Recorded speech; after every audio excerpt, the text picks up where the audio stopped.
బులెటిన్లో ముందుగా హెడ్లైన్స్ చూద్దాం.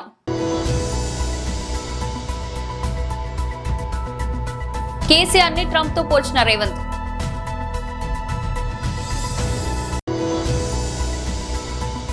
మెడికల్ కాలేజీల ప్రైవేటీకరణ విధానానికి వ్యతిరేకంగా వైసీపీ శ్రేణులు రాష్ట్ర వ్యాప్తంగా ఆందోళన చేపట్టారు.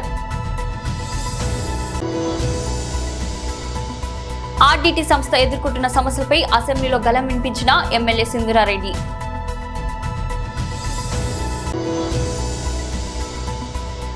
మహబూబ్ నగర్ జిల్లా తెలంగాణ చౌరస్తాలో న్యాయవాదుల నిరసన. కేసీఆర్ ని ట్రంప్ తో పోల్చిన రేవంత్. ట్రంప్ తీసుకునే నిర్ణయాల వల్ల అమెరికాకి నష్టం. హార్వర్డ్, స్టాన్ఫోర్డ్ సంస్థలతో మాట్లాడుతూ అమెరికా కాదంటున్న సంస్థలు తెలంగాణకు రావాలి. తెలంగాణలో ఒక ట్రంప్ ఉండేవాడు. తెలంగాణ ప్రజలు ట్రంప్ ని పక్కన పడేశారు. ఇష్టారాజ్యంగా పరిపాలన నడిపించే వాళ్ళు ఎవరైనా ట్రంప్ అవుతారు. రాత్రి నిద్రలో ఏదైనా ఆలోచన వస్తే మరుసటి రోజు ఆర్డర్ ఇవ్వడం చాలా రోజులు నడవదు. అక్కడి సంస్థలు అమెరికా వదిలి తెలంగాణకు రావాలి. అన్ని మౌలిక వసతులు కల్పిస్తాం. తెలంగాణకు రండి, పెట్టుబడులు పెట్టండి. రేవంత్ రెడ్డి తెలంగాణ సీఎం. ऑर्डर देना ये नहीं चलेगा ज़्यादा दिन. कुछ दिन के लिए ये प्रॉब्लम होने वाला है, मगर ये problem is going to come. It is not going to affect our economy. It is going to affect even US economy. if they are reluctant to give visas, if they are reluctant to give admissions for Indians, all those institutes are going to come to India. I spoke to Harvard, I spoke to Stanford. I have initiated. Next month I am going to join in Harvard to learn something. I have invited them. London School of Economics also wanted to come. Purdue also wanted to come to Telangana. If Trump is not going to allow Indians, those universities are going to come our place. We are going place to US, best of the best universities, even manufacturing. So it's only Trump. Maybe Trump 4 years tenure already has completed, maybe 1 year, another 3 years. We have to see how it is going to take. एक दिन बोलेगा मेरा दोस्त मोदी जी है, दूसरे दिन बोलेगा हिंदुस्तान को मैं टैक्सेस 50% लगाऊंगा. ये ऐसा मनमानी के दिल का राजा मन का जो डिसीजन है ऐसा नहीं चलने वाले. वो ज़्यादा दिन मैं समझता हूँ ये बड़ा कोई दिक्कत नहीं है. ये आसान है, मगर थोड़ा टाइम की बात. వైఎస్ఆర్సీపీ అధ్యక్షుడు మాజీ ముఖ్యమంత్రి జగన్మోహన్ రెడ్డి ఆదేశాల మేరకు కూటమి ప్రభుత్వం తీసుకున్న మెడికల్ కాలేజీల ప్రైవేటీకరణ విధానానికి వ్యతిరేకంగా వైసీపీ శ్రేణులు రాష్ట్ర వ్యాప్తంగా ఆందోళన చేపట్టారు. దానిలో భాగంగా గుంటూరు జిల్లా అధ్యక్షులు అంబటి రాంబాబు, గుంటూరు పశ్చిమ నియోజకవర్గ ఇన్ఛార్జ్ నూరి ఫాతిమా జెండా ఊపి విద్యార్థుల ర్యాలీ నిర్వహించారు. ఈ సందర్భంగా వైఎస్ఆర్సీపీ గుంటూరు జిల్లా అధ్యక్షుడు అంబటి రాంబాబు మాట్లాడుతూ కూటమి ప్రభుత్వంలో ప్రభుత్వ మెడికల్ కాలేజీలను ప్రైవేటీకరణ చేస్తూ చంద్రబాబు నాయుడు విద్యార్థుల జీవితాలతో ఆడుతున్నారని అన్నారు. పేద విద్యార్థులకు ఉపయోగపడవలసిన మెడికల్ కాలేజీలను ప్రైవేట్ వ్యక్తులకు దోచిపెట్టాలని చూస్తున్నారు. కళాశాల లేదు కాబట్టి కొత్తగా నిర్మాణం అవుతున్నటువంటి పిడుగురాళ్ళలో ఉన్నటువంటి మెడికల్ కళాశాల దగ్గరికి ఇప్పుడున్నటువంటి విద్యార్థులు, యువకులు అందరూ వెళ్లి అక్కడ నిరసన చెప్పే కార్యక్రమానికి ఇవాళ బయలుదేరుతున్న సందర్భం. ఈ సందర్భంలో మరి నాకు చిత్రం పొద్దునే రాగానే నాకు దర్శించిన పోలీసు వారే. మా ఇంటికాడ పోలీసులు ఉన్నారు. ఏంటి స్వామి అంటే మీరు హౌస్ అరెస్ట్ అండి అన్నారు. ఏంటే హౌస్ అరెస్ట్? నేను ఆఫీస్కి వెళ్తున్నాను అన్నా. నోటీస్ ఇవ్వాలని అన్నారు. రండి ఆఫీస్కి నోటీస్ ఇద్దరని చెప్పి వైఎస్ఆర్ కాంగ్రెస్ పార్టీ జిల్లా ఆఫీస్కి వచ్చాను. విద్యార్థులందరూ ఇక్కడ ఉన్నారు. వీళ్ళందరూ బయలుదేరి వెళ్తారు. నేను చెప్పేది ఏంటంటే చంద్రబాబు నాయుడు గారు ఇప్పటికైనా కాస్త జ్ఞానం తెచ్చుకొని పేదవాడికి ఉపయోగపడేటువంటి మెడికల్ కాలేజీని దయచేసి ప్రైవేటు పరం చేయొద్దు, మీరు ప్రభుత్వ పరంలోనే చేయండి అని చెప్పేందుకు ఈ నిరసన కార్యక్రమం చేస్తుంది. మొత్తం టోటల్గా ప్రైవేటు కళాశాలలు పూర్తి కావాలంటే 5,000 కోట్లు కావాలి. 5,000 కోట్లు లేవా? మరి 52,000 కోట్లు అప్పు తీసుకొచ్చారే అమరావతి నిర్మాణానికి. అది ఎప్పుడు అవుద్ది ఎవరికి తెలియదే. ఇలా అమరావతికి అయితే 1,000 కోట్లు ఖర్చు పెడుతున్నారు కానీ సింపుల్గా 5,000 కోట్లతో ప్రభుత్వ ఆసుపత్రులు, ప్రభుత్వ కళాశాలలు పూర్తయ్యి పేద ప్రజానీకానికి, పేద విద్యార్థులకు ఉపయోగపడేటువంటి కళాశాలను మాత్రం అమ్మేసుకుని దానిలో డబ్బులు తీసేసుకోవాలని ప్రయత్నం చేస్తున్నారు. దీన్ని వైఎస్ఆర్ కాంగ్రెస్ పార్టీ తీవ్రంగా వ్యతిరేకిస్తుంది. వీటిని ప్రైవేటు పరం చెయ్యకోకుండా అడ్డుపడేందుకు మా సర్వశక్తుల ప్రయత్నం చేస్తామని కూడా ఈ సందర్భంగా చెప్తున్నాను. జగన్మోహన్ రెడ్డి గారు కూడా చెప్పారు, ఎవరైనా ప్రైవేటు వ్యక్తులు వచ్చి దీన్ని కొన్నా మళ్ళా ప్రభుత్వానికి ఇచ్చి వెళ్లవలసిందే మా ప్రభుత్వం అధికారంలోకి వచ్చిన తర్వాత అనేది కూడా చెప్పడం జరిగింది. దాని మీద చంద్రబాబు నాయుడు పెట్టుబడిదారులు రాకుండా మీరు వ్యతిరేకించి వీళ్ళు పెట్టుబడిదారులా? వీళ్ళు నీకు లంచాలు ఇచ్చే బ్యాచ్ పెట్టుబడిదారులు కాదు. ఒక ఇండస్ట్రీని తీసుకురామనండి. ఒక 1,000 మందికో 2,000 మందికో 3,000 మందికో ఉద్యోగాలు ఇచ్చే ఇండస్ట్రీని తీసుకురామనండి. వాళ్ళని ఆహ్వానిస్తాం. ఆ ఇండస్ట్రియలిస్టులు రారు, ఈ కళాశాల కొనడానికి మాత్రం వస్తారు, వ్యాపారం చేసుకుంటారు. ఇది దుర్మార్గం అని చెప్పేందుకే ఇవాళ నిరసన ప్రదర్శన చేసే కార్యక్రమం. అవి కూడా ఎక్కడైతే కళాశాలలు ఉన్నాయో ఆ కళాశాలల ముందే చేస్తారు. మేమెవరు వెళ్ళం, నేను వెళ్ళలేదు, విద్యార్థులు వెళ్తారు, యువకులు వెళ్తారు. That's all. దీనికి పోలీసులు అనవసరంగా ఆర్భాటం చేస్తారు. ఇది సరైనటువంటి విధానం కాదని కూడా చెప్పచ్చు. ఈ రోజు పీపీటీ విధానంలో నోటిఫికేషన్ కూడా వచ్చింది సార్. నోటిఫికేషన్ ద్వారా మేము పేద ప్రజలకు వైద్యం అందించబోతున్నాం అనేది ముఖ్యమంత్రి యొక్క ఆకాంక్ష. మీరేమో ఉమ్మడి అనంతపురం జిల్లాలోని ప్రజలకు ఆర్డీటీ సంస్థ ఒక గొప్పవరం అని, ఆర్డీటీ సంస్థ ఎదుర్కొంటున్న సమస్యలపై ఎఫ్సీఆర్ఏ రెన్యువల్ చేయాలని విజయవాడలో జరిగిన అసెంబ్లీ సమావేశంలో పుట్టపర్తి ఎమ్మెల్యే సింధురారెడ్డి అన్నారు. పుట్టపర్తి శాసనసభ్యులు పల్లె సింధురారెడ్డి అసెంబ్లీలో మాట్లాడుతూ ఉమ్మడి అనంతపురం జిల్లాలో రూరల్ డెవలప్మెంట్ ట్రస్ట్ ప్రజలకు అండగా ఉండి ఒక కల్పవృక్షంగా ఉంటూ కులమత పార్టీలకు అతీతంగా పేదల సంక్షేమ అభివృద్ధికి, గ్రామీణ ప్రాంతంలో నిరుపేదల అభ్యున్నతికి ఎంతో కృషి చేసిందని, నిరుపేద క్రీడాకారులకు, దివ్యాంగులకు, మహిళల సంక్షేమానికి ఆర్డీటీ సంస్థ ఎన్నో కార్యక్రమాలు నిర్వహించిందని, ఆర్డీటీ సంస్థ ఆంధ్రప్రదేశ్ మరియు తెలంగాణ రాష్ట్రంలో పనిచేస్తుంది. సంస్థ ఆధ్వర్యంలో 3 ఆసుపత్రులు నిర్వహిస్తుంది.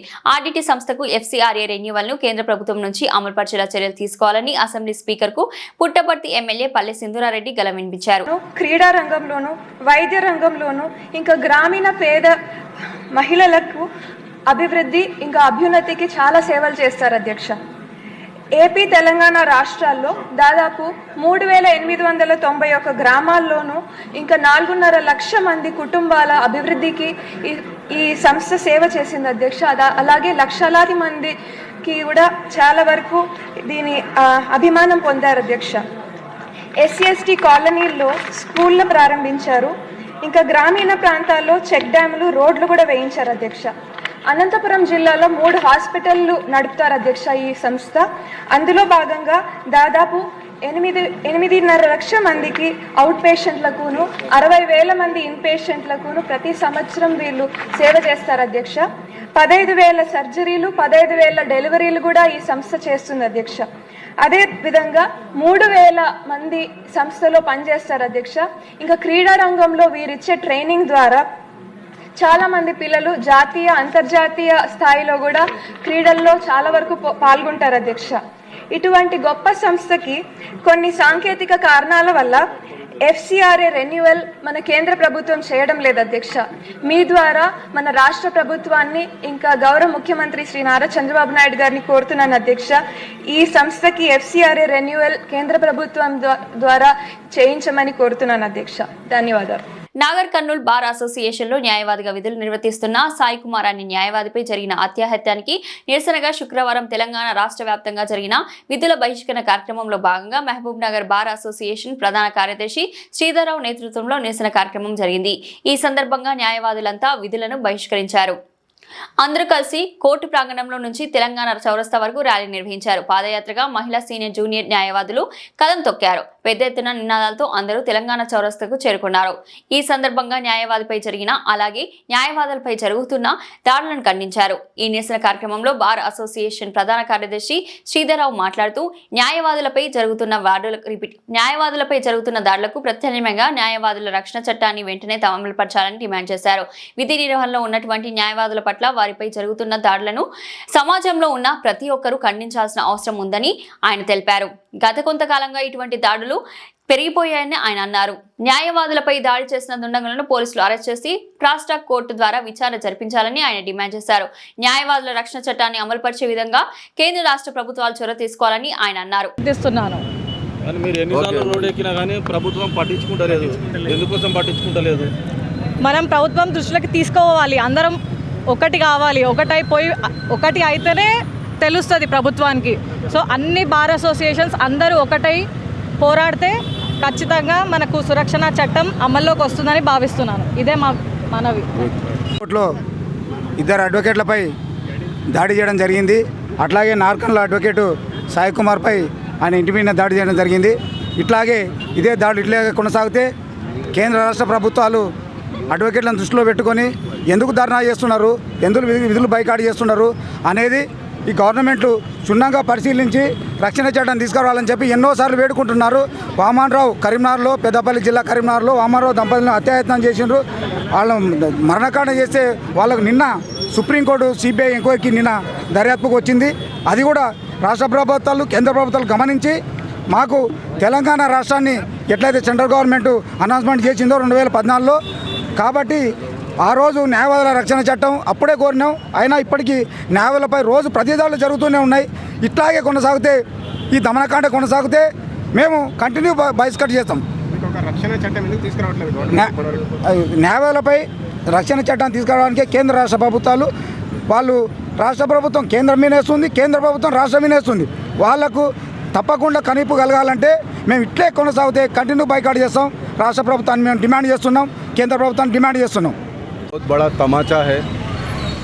एडवोकेट बिरादरी एक ऐसी बिरादरी है जो आपको इंसाफ दिलाने वाली है। समाज में जितनी नाइंसाफ़ियाँ हो रही हैं उसको अगर कोई उजाला करना है या इंसाफ रसाई करना है तो एक एडवोकेट, एक वकील ही उनका काम कर सकता है। उन पर इस किस्म के हमले करना निहायत ही गलत बात है। हुकूमतों को इस बारे में सोचना चाहिए।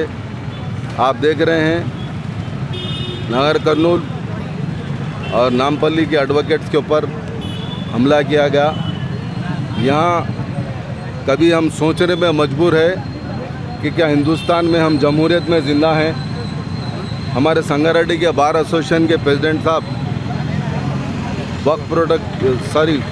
एडवोकेट प्रोटेक्शन बिल के लिए हंगर स्ट्राइक करते हैं तो पुलिस जुल्म के ज़रिए उनको हंगर स्ट्राइक से उठा के ले जाती है। तो हम सोचने पे मजबूर हो गए हैं कि क्या हम आज़ाद हिंदुस्तान में जमहूरियत और डेमोक्रेसी में जी रहे हैं, जबकि एक मस्जिद हो या मंदिर हो, नाली हो या किसी किस्म का भी मसला हो, आज अदालतों में है और अदालतों में लड़ने वाले सिर्फ इंसाफ दिलाने वाले वकील हैं। ये समाज का एक बहुत बड़ा पिलर है। जहाँ नाइंसाफ़ी होती है वहाँ लोग ऑटोमेटिक ये कहते हैं कि हमको अदालत को जाना है। फिर अदालत को जाएंगे तो आपका फैसला, आपकी तरफ से लड़ने वाला कौन है? आपकी तरफ से लड़ने वाला एक वकील ही है, एक एडवोकेट ही है। इसके साथ अगर इस किस्म का रवैया करेंगे, अगर वकील का जहन साफ रहेगा तो आपको इंसाफ मिलने की गुंजाइश रहती। अगर वकील के ऊपर इस तरीके से आप हमला या दबाव डालेंगे तो सही तरीके से आपको इंसाफ नहीं दिला सकेगा। मैं हुकूमत हिंद और हुकूमत तेलंगाना से ये डिमांड करता हूँ कि एडवोकेट प्रोटेक्शन बिल को लाना चाहिए। जब डॉक्टर्स के लिए ला रहे हैं, हर प्रोफेशन में ला रहे हैं, तो क्यों एडवोकेट के लिए ये बिल नहीं ला रहे हैं? ये बिल लाना ज़रूरी है। इसके बाद हम सब डिसाइड करके आगे क्या करना है हमारे प्रोटेक्शन के लिए एक लाएअमल तय करते हुए जो भी डेमोक्रेसी और जमहूरियत में परमिसिबल मेजर्स है उसके साथ हम अपना एहतजाज जारी रखेंगे। కందులపాలెం గ్రామంలో స్వస్థ నారీ స్వశక్తి పరివార్ అభియాన్ కార్యక్రమంలో ఆరోగ్య శిబిరం నిర్వహించారు. మండల వైద్యాధికారి డాక్టర్ సందీపా నాయుడు మాట్లాడుతూ మహిళలు, కిషోర్ బాలికలను స్క్రీనింగ్ చేయడం ద్వారా వారిలో రక్తహీనతను గుర్తించి చికిత్స అందించుట, క్షయవ్యాధి పరిరక్షణ నిర్వహించుట, గర్భిణీ స్త్రీలకు ప్రసూతి పరీక్షలు నిర్వహించుట, చిన్నపిల్లలకు వ్యాక్సిన్ అందించడం, క్యాన్సర్ స్క్రీనింగ్ నిర్వహించి అనుమానిత కేసులను గుర్తించి రిఫర్ చేయట వంటి సేవలు ఈ క్యాంపులో నిర్వహిస్తున్నామని తెలిపారు. డాక్టర్ వి స్వాతి భవాని మాట్లాడుతూ ఆరోగ్యవంతమైన మహిళలు శక్తివంతమైన కుటుంబాన్ని కలిగి ఉంటారని తెలిపారు. డాక్టర్ లక్ష్మీ ప్రసన్న మాట్లాడుతూ రక్తపోటు, మధుమేహం, క్యాన్సర్ వంటి వ్యాధులను ముందుగానే గుర్తించి చికిత్స అందిస్తున్నామని తెలిపినారు. ఈ కార్యక్రమంలో 11 గర్భిణీ స్త్రీలు పరీక్షించుట, 10 గ్రామాల బాలికలు HP పరీక్ష, 60 రక్తపోటు పరీక్షలు, 54 మధుమేహం పరీక్షలు జరిపి 75 మందికి క్యాన్సర్ సంబంధించిన పరీక్షలు నిర్వహించామని తెలిపారు.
వచ్చారండి.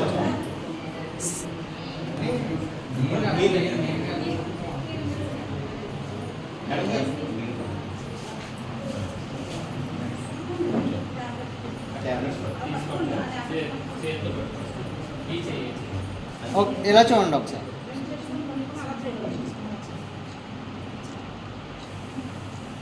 ఓకే.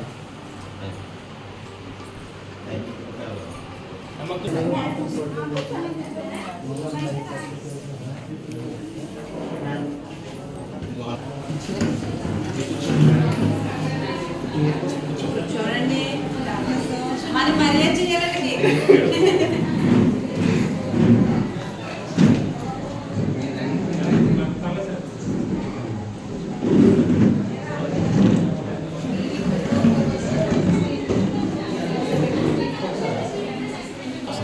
సార్ పక్కి ఏదో పట్టుకుంటాను.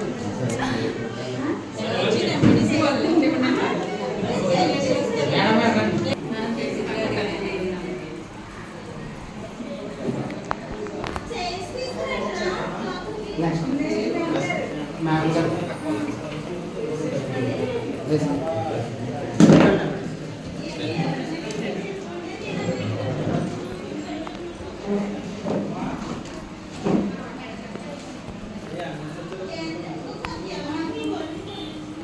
అక్టోబర్ 26వ తేదీన ముఖ్యమంత్రి రేవంత్ రెడ్డి చేతుల మీదుగా బతుకమ్మ కుంటను ప్రారంభించనున్నట్లు మాజీ ఎంపీ హనుమంతరావు తెలిపారు. ఈ నెల 26న జరుగుతున్న బతుకమ్మ ఉత్సవాలకు మహిళలు పెద్ద సంఖ్యలో బతుకమ్మలతో ఈ కార్యక్రమాల్లో పాల్గొనాలని, బాగ్ అంబర్పేటలో శంభుల ఉషశ్రీతో కలిసి ఇంటింటికి తిరిగి పార్టీలకు అతీతంగా అందరూ హాజరు కావాలని కోరారు. గత 30 సంవత్సరాలుగా కబ్జాలో ఉన్న బతుకమ్మ కుంట విషయం గత ప్రభుత్వం బీఆర్ఎస్ నాయకులకు విన్నవించుకున్న సమస్య పరిష్కారం అవ్వలేదు. కానీ ముఖ్యమంత్రి రేవంత్ రెడ్డికి చెప్పిన 5 నెలల్లో బతుకమ్మ కుంటను మరో ట్యాంక్ మడ్డుగా తీర్చిదిద్దారు. కాబట్టి ఈ నెలన 26 ప్రారంభమయ్యే బతుకమ్మ కుంట బతుకమ్మ ఉత్సవాలకు పార్టీలకు అతీతంగా హాజరు కావాలని, ప్రజలందరూ హాజరు కావాలని పిలుపునిచ్చారు.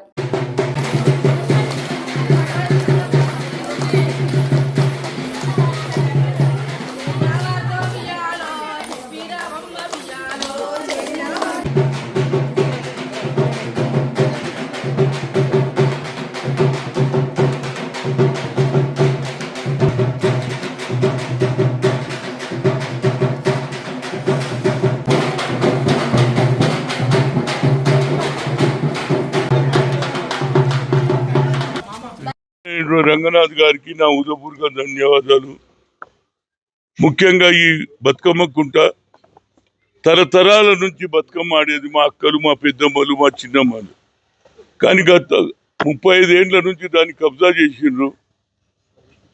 కేసీఆర్ కలిశాను, కవిత అందరికి చెప్పిన ఎవరు చేయలే. కానీ రేవంత్ రెడ్డి గారు చెప్పంగానే 5 నెలల లోపట తయారైపోయింది. రేపు జరగబోయే ఇదే ఫ్రైడే రోజు సాయంత్రం 6 గంటలకు ఆయన వస్తాడు. 5 గంటల వరకు అందరు రావాలి, బతుకమ్మ తీసుకొని రావాలి, అందరూ ఆడాలి. అదేవిధంగా ఆడ లైట్లు వీట్లు అన్ని అదొక ట్యాంక్ బౌండ్ లాగా అయింది ఇది. ఇక మీకు ఇక దూరం పోయేది అవసరం లేదు, ఈడనే రావాలి. రేపు వచ్చేదానికి అందరు వచ్చి జయప్రదం చేయాలి. ఎందుకంటే రాజకీయాలకు అతీతంగా అన్ని పార్టీలను ఇంట్లో రాజకీయం లేదు రా భయ్.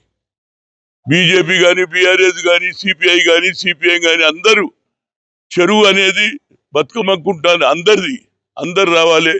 తప్పనిసరిగా దీన్ని జయప్రదం చేయాలని ముఖ్యంగా ముఖ్యమంత్రి వారికి నా హృదయపూర్వక ధన్యవాదాలు. అదేవిధంగా ఇంత స్పీడ్గా హైడా కమిషనర్ రంగనాథ్ గారు ఎంత రాత్రి, దాంతోపాటు మున్సిపల్ కానీ, వాటర్ వర్క్స్ కానీ, ఎలక్ట్రిసిటీ కానీ అందరికీ కూడా నా హృదయపూర్వక ధన్యవాదాలు. 26వ తేదీన సాయంత్రం 6 గంటలకు ముఖ్యమంత్రి వస్తాడు. అందరు మా తల్లులు, మా అక్కలు అందరూ 5 గంటల వరకు అందరు రావాలి. బతుకమ్మ కుంట దగ్గర బతుకమ్మ ఆడాలి. ముఖ్యమంత్రి సందేశం కూడా వినాలని పాదయాత్ర చేస్తున్నాం. మీ అందరూ వస్తే ఆయన కూడా సంతోషపడే. ముఖ్యమంత్రి కూడా అంటారే, నేను చేసింది ప్రతిఫలమైంది. మహిళలందరూ ఇన్నేళ్ల నుంచి మహిళలకు అన్యాయం జరుగుతూ వస్తుంది. ఆ మహిళల గురించి ఆయన చేసినందుకు మహిళల తరఫున వారి ముఖ్యమంత్రి గారికి, అదేవిధంగా రంగనాథ్ గారికి నా ఉదయపూర్వక ధన్యవాదాలు. బులెటిన్ ముగించే ముందు హెడ్లైన్స్ మరోసారి.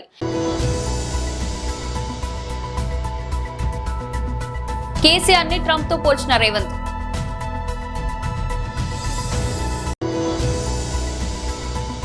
మెడికల్ కాలేజీల ప్రైవేటీకరణ విధానానికి వ్యతిరేకంగా వైసీపీ శ్రేణులు రాష్ట్ర వ్యాప్తంగా ఆందోళన చేపట్టారు. ఆర్డీటీ సంస్థ ఎదుర్కొంటున్న సమస్యలపై అసెంబ్లీలో గళం వినిపించిన ఎమ్మెల్యే సింధూరారెడ్డి.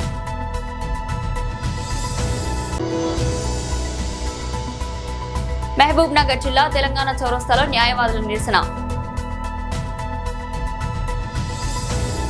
ఇది వాల్టి బులెటిన్. మరో బులెటిన్లో మళ్ళీ కలుద్దాం.